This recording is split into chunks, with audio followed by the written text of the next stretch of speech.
Karo SDM, saya kasih penjelasan dia main handphone itu. Siap. Tolong dicatat, Korwil Kabupaten Kayong Utara Adi Afrianto.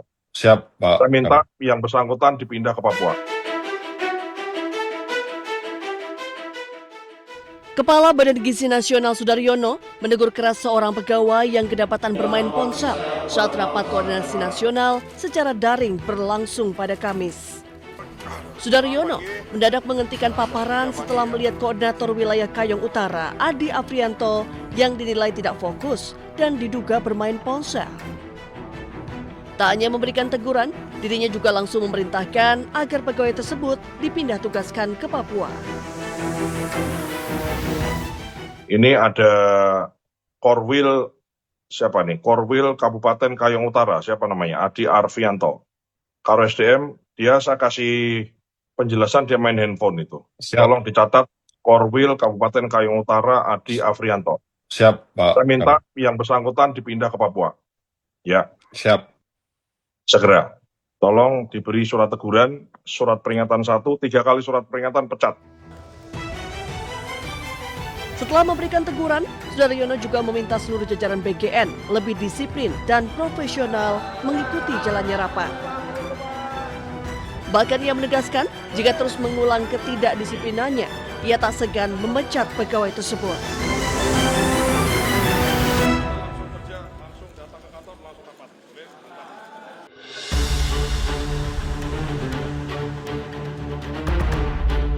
Kamis siang, Mahkamah Konstitusi memutuskan mengabulkan sebagian gugatan uji materi program makan bergizi gratis yang diajukan Yayasan Taman Belajar Nusantara bersama 6 pemohon lainnya.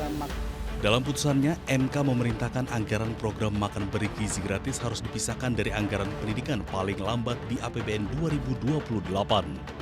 Mahkamah Konstitusi tegaskan makan bergizi gratis bukan bagian dari komponen utama biaya operasional penyelenggaraan pendidikan. Hanya berlaku untuk anggaran pendapatan dan belanja negara tahun anggaran 2026, sehingga untuk anggaran pendapatan dan belanja negara tahun-tahun berikutnya, anggaran program makan bergizi yang bukan merupakan komponen utama pendidikan dipisah atau tidak menjadi bagian dari anggaran operasional penyelenggaraan pendidikan, dan pemisahan dimaksud berlaku paling lambat dalam anggaran pendapatan dan belanja negara tahun anggaran 2028. Pemerintah mengalokasikan anggaran pendidikan Rp769,1 triliun atau sekitar 20% APBN di 2025. Dari jumlah tersebut, Rp223,6 triliun dialokasikan untuk program makan bergizi gratis bagi peserta didik. MK menilai anggaran pendidikan 20% dari APBN seharusnya diprioritaskan untuk komponen utama pendidikan yang berkaitan langsung dengan penyelenggaraan pendidikan. Dari Jakarta, Tim Liputan iNews melaporkan.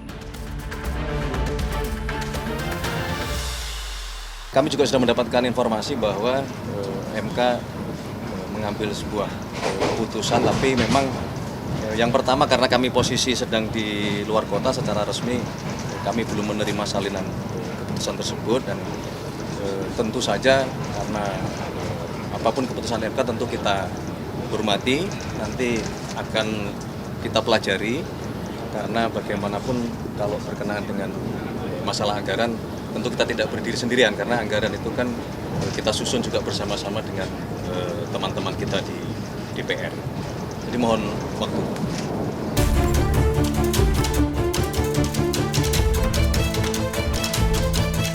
Seorang hacker atau peretas asal Demak, Jawa Tengah ditangkap tim Ditresiber Polda Jawa Timur. Pelaku telah melakukan peretasan terhadap website 80 sekolah dan 20 universitas di Indonesia. Pelaku memanfaatkan celah kelemahan website milik instansi pendidikan dengan menyelipkan file yang menyebabkan website target mengalami kerusakan pada sistem keamanan. Pelaku kemudian mengambil data akses website untuk dijual di pasar gelap yang ada di media sosial Telegram. Data website dijual hingga Rp1 juta per websitenya. Akibat pencurian data tersebut, website instansi pendidikan menjadi rusak dengan mayoritas tampilan berpindah ke dalam website bermuatan judi online. Pelaku mempelajari peretasan sejak tahun 2023 dan meraup keuntungan sebesar 300 hingga 500 juta rupiah. Pelaku juga melakukan peretasan terhadap 13 website pemerintah dan 147 website perusahaan swasta dalam negeri. Peretasan atau menguasai akun yang memang ini targetnya adalah akun-akun milik sekolah atau universitas. Jadi ada beberapa puluhan sekolah dan puluhan universitas seperti Jawa Timur sudah dihack dan dikuasai domainnya untuk kemudian dijual keluar. Akibat perbuatannya, pelaku dijerat dengan Undang-Undang tentang Informasi dan Transaksi Elektronik dengan ancaman hukuman 8 tahun penjara. Topi buka Pak, topi Pak.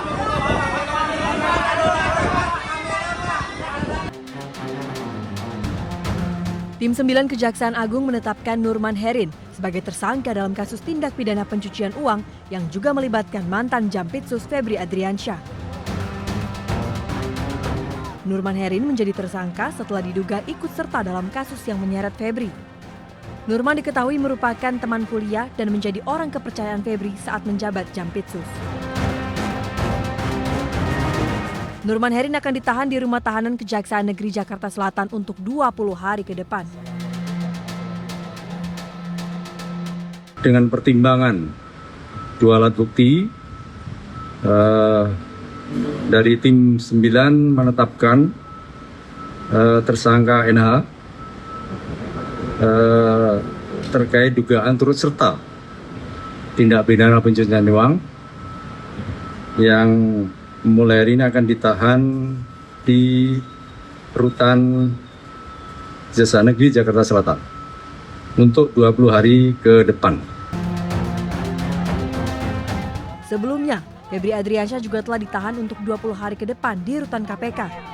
Saat keluar dari Kejagung, Febri tidak menggunakan rompi tahanan dan tangan tidak diborgol. Pada perkara ini, Kejagung menerima 2 tersangka yang dialihkan dari Polda Metro Jaya. Don Rito dari pihak swasta dan mantan Jampitsus Kejagung Febri Adriansyah. Kejagung mengusut total 4 sprindik pelimpahan dari Polri. Terbaru, tim 9 menerbitkan sprindik baru terkait TPPU temuan emas 74 kg dan uang ratusan miliar rupiah di rumah Febri di Sentul. Sedangkan 3 sprindik lain adalah kasus dugaan korupsi Asabri, Krakatau Steel, dan pengadaan batubara PLTU yang sempat menyebabkan pemadaman listrik. Tim Liputan iNews melaporkan.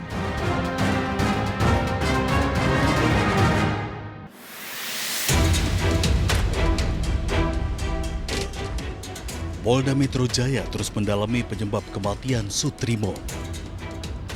Sutrimo ditemukan meninggal dalam kondisi tak wajar dengan mulut berbusa di depan klinik Jalan Ramat Pela, Kebayoran Baru, Jakarta Selatan.